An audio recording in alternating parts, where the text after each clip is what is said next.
Hello বন্ধুরা, আজ আমি খুব সহজ উপায়ে বানিয়ে নিয়েছি পার্শে মাছের ঝাল। তো আজ দুপুরে এক থালা ভাত খালি করতে মনে হচ্ছে না একটুকু সময় লাগবে। তো চলুন দেখিয়ে দিই কীভাবে বানিয়েছি। আর আজকে যদি এই খুব ইজি রেসিপিটি আপনাদের বানাতে হয় তাহলে দেখে নিন আমার এই ভিডিওটি। আর যদি ভালো লাগে তাহলে আমার চ্যানেলটিকে সাবস্ক্রাইব করে দেবেন, লাইক কমেন্ট অ্যান্ড শেয়ার করে দেবেন, সঙ্গে ফলোটাও করে দেবেন। ঠিক আছে, তো চলুন। আপনারা দেখছেন জেটিএস টুম্পাস কিচেন, আমি টুম্পা।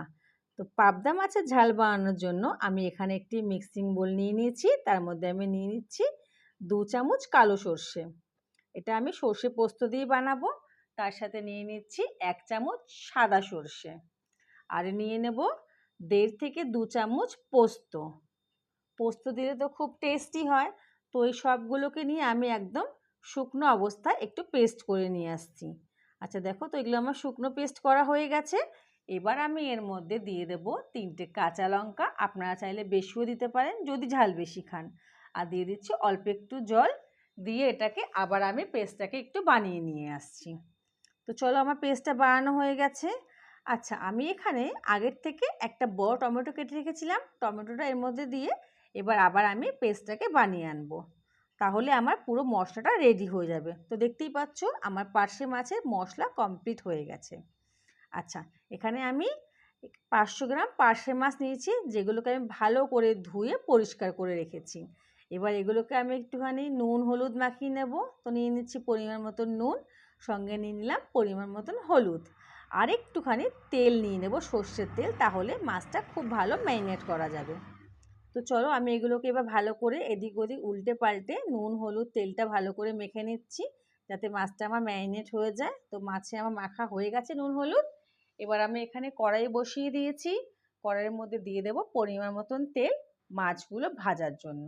তো আমি এখানে মোটামুটি 2 থেকে 3 চামচ তেল দিয়ে দিয়েছি। আচ্ছা, এবার আমি মাছগুলোকে ভেজে নেব। তো আমি এখানে দুটো স্টেপে মাছগুলো ভাজবো। প্রথমে আমি হাফ মাছ ভেজে নিচ্ছি। তো চলো, মাছগুলো আমি দিয়ে দিলাম, উল্টে পাল্টে মাছগুলোকে আমি ভেজে নেব। তো চলো, এবার তুলে দিচ্ছি, মাছগুলো আমার ভাজা হয়ে গেছে। এখানে মাছ আমার ভাজা কমপ্লিট ফার্স্ট স্টেপে। তো মাছগুলোকে আমি তুলে নিলাম। একইভাবে এবার যে বাকি যে মাছগুলো আমার রয়েছে সেই মাছগুলোকেও আমি কড়াইতে দিয়ে দিচ্ছি এবং এগুলোকে উল্টে পাল্টে ভালো করে ভেজে নেব।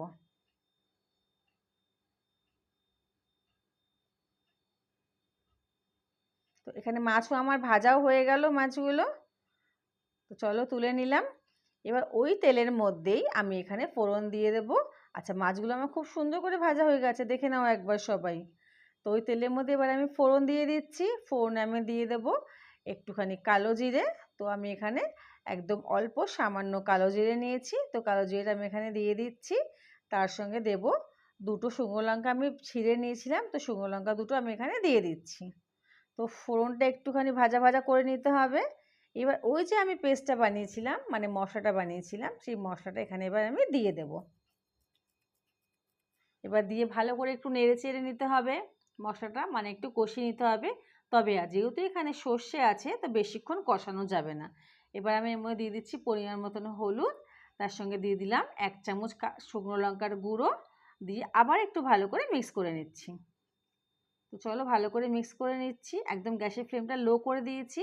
এবার দিয়ে দিলাম স্বাদ মতন নুন। তো আপনারা আপনাদের স্বাদ অনুযায়ী নুনটা দেবেন। নুনটা দিয়ে ভালো করে মিক্স করে নিচ্ছি। তো মশলা আমার ভালো করে কষে গেছে। এখানে টেস্টটা ব্যালেন্স করার জন্য আমি হাফ চামচ চিনি দিয়েছি, আপনারা চাইলে নাও দিতে পারেন, এটা অপশনাল। আচ্ছা, তো ভালো আমার মশলা থেকে তেল পুরোপুরি বেরিয়ে এসছে। এবার আমি এখানে দিয়ে দিলাম পরিমাণ মতন জল। আপনারা যদি ঝোল বেশি খান তাহলে বেশি ঝোল দেবেন, যদি আমার মতন কম ঝোল খেতে ভালোবাসেন তাহলে এরকম হাফ কাপ জল দিলেই হবে। তো এখানে আমার ঝোলটা পুরোপুরি ফুটে এসেছে। এবার আমি মাছগুলোকে এর মধ্যে একে একে দিয়ে দিচ্ছি। তো সব মাছগুলো এখানে দিয়ে দেব। চলো, মাছগুলো দিয়ে দিলাম। এবার মাছগুলোকে একটু ভালো করে ফুটিয়ে নিতে হবে। একবার পারলে উল্টে দিলে খুব ভালো হয়। তো উল্টে পাল্টে মাছগুলোকে ভালো করে একটু ফুটিয়ে নিচ্ছি।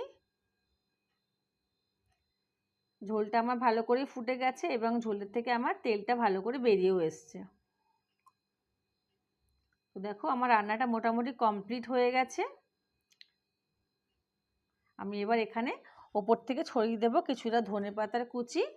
তো আমার এখানে রান্নাটা কমপ্লিট হয়ে গেছে। তো চলো এবার আমি তোমাদেরকে এটা সার্ভ করে দেখাবো।